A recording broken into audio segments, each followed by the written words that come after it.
Ed eccoci di nuovo insieme. Torna l'estate e torna anche la piaga dell'abbandono degli animali. Storie tristi di amici a quattro zampe lasciati improvvisamente al loro destino. A lanciare l'allarme l'ENPA, mentre l'ANAS ha fatto partire la campagna Amami e basta, ricordando che abbandonare un animale domestico è, oltre che un atto moralmente deprecabile, anche un reato. Orazio Longo.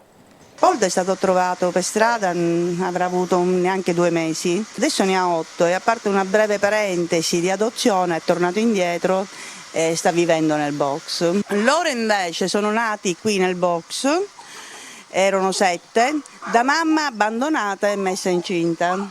Abbandonati, a volte maltrattati, se non addirittura seviziati prima di essere lasciati a bordo strada, legati sotto il sole senza acqua né cibo. È la storia di Portos e di altri 100, 1000 come lui. Amici a quattro zampe che improvvisamente diventano solo un impiccio di cui sbarazzarsi senza troppi complimenti. Senza pensare che non si tratta di peluche, bensì di esseri viventi in carne e ossa. A lanciare l'allarme l'ENPA, l'Ente Nazionale Protezione Animali. Io mi auguro sempre che possano esserci delle persone che imparino l'arte della denuncia. Ecco, denunciare. È consigliabile, se troviamo un cane, prenderlo e portarcelo a casa? No, mai, bisogna sempre avvertire le autorità, che non siamo neanche noi associazioni, sempre tutto viene fatto attraverso la polizia municipale.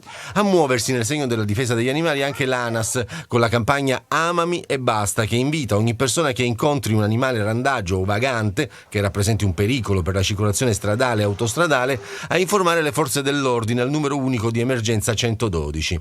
È possibile pure segnalare la presenza dell'animale al numero verde pronto ANAS. Si ricorda che l'abbandono degli animali, oltre alla possibilità di rendersi responsabili anche di omicidio colposo, è punito dal codice penale, articolo 727, con l'arresto fino a 1 anno o con l'ammenda da 1.000 a 10.000 euro per chiunque abbandona un animale domestico.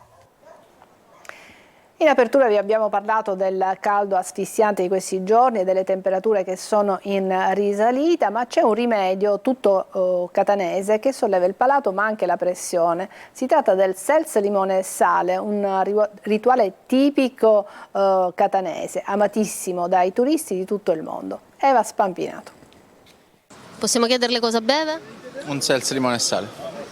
In queste giornate calde è l'ideale. Tonnellate di limoni, una tenaglia e il lavoro di polso. Ecco come nasce la bevanda più richiesta della stagione, ideale per dissetare, rinfrescare e sollevare la pressione che le temperature roventi buttano giù. È il nostro integratore salino sostanzialmente, no? Perché appunto viene fatto con il limone che c'è vitamina C e poi mettiamo appunto il pizzico di sale per reintegrare appunto questi sali minerali e alzarsi la pressione, dato che con il caldo si abbassa. Il limone è una bevanda economica, biologica,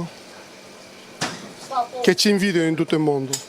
Luogo cult dove il seltz, limone e sale viene preparato e venduto è il chiosco, rivendita di bevande tipica della città di Catania che discende dagli antichi acquafrescai borbonici del Regno di Napoli. Questa è una bibita unica, solo qua si trova. Io sono di Milano e guardi, sono già venuto 2 volte, sono arrivato ieri, sono tornato stamattina per gustarmi questa dissetante, poi con il sale equilibrata. I'm from Romania. Do you know seltz, limone e sale? No. Il drink made in Sicily è apprezzato anche da queste turiste romene che ci raccontano di non avere una bevanda simile nel loro paese, dove i bar offrono soprattutto bevande a base di vodka. Non c'è un orario per consumare un seltz, limone e sale. C'è chi lo prende già alle 8 del mattino, come chi lo prende per digerire dopo pranzo, dopo cena. È vero che ogni chiosco ha la sua formula magica? Certo, c'è chi lo mette io per esempio metto il sale prima di mettere il seltz. Nella top 5 delle bevande dissetanti dell'estate il seltz è al primo posto, seguono Un misto amaro, un tamarindo, il mandarino e il mandarino verde e il completo, che è una bibita comunque sia anche antica, che è orzata, limone e anice. il rituale siciliano per combattere l'afa è servito. Brevissima pausa e poi la pagina dedicata allo sport.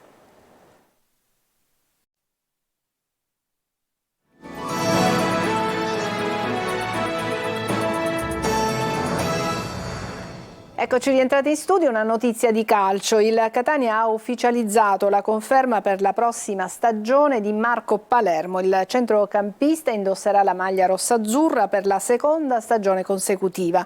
Nell'annata appena conclusa Palermo ha sommato 31 presenze, realizzando 8 reti e sommando 5 assist.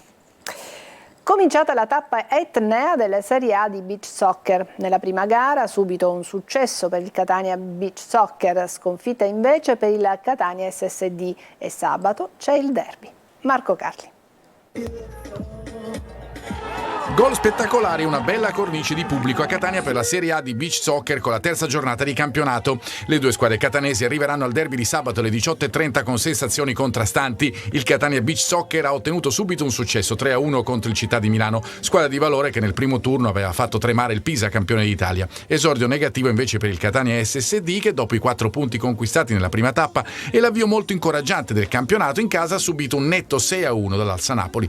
Tornando al successo del Catania Beach Soccer, la rovesciata di Percia Montani ha aperto le marcature con Milano. Siamo in avvio di secondo tempo e la partita si sblocca. Tocca poi al portiere goleador Padilla, che si conferma grande stoccatore. Il gol all'incrocio dei pali indirizza ulteriormente l'incontro. Il Città di Milano accorcia con Savarese, ma non può nulla dopo la rete di Catarino che chiude il match nel finale. La partita del Catania SSD incomincia con la rete di Eudin, che risponde al gol d'apertura di Bochigna. L'ennesima soddisfazione personale del campionato del brasiliano. Per il momentaneo pareggio catanese resta l'unica per gli etnei, con Napoli che poi si stacca già nella prima frazione e chiude in crescendo. Intanto le partite proseguono alla Playa di Catania con protagoniste anche le donne. Nella Coppa Italia femminile si proseguirà fino a sabato con appunto il derby etneo che riempirà l'arena. Ci fermiamo qui, è tutto per questa edizione di Sicilia 24. Grazie per averci seguito, a tutti una buona serata.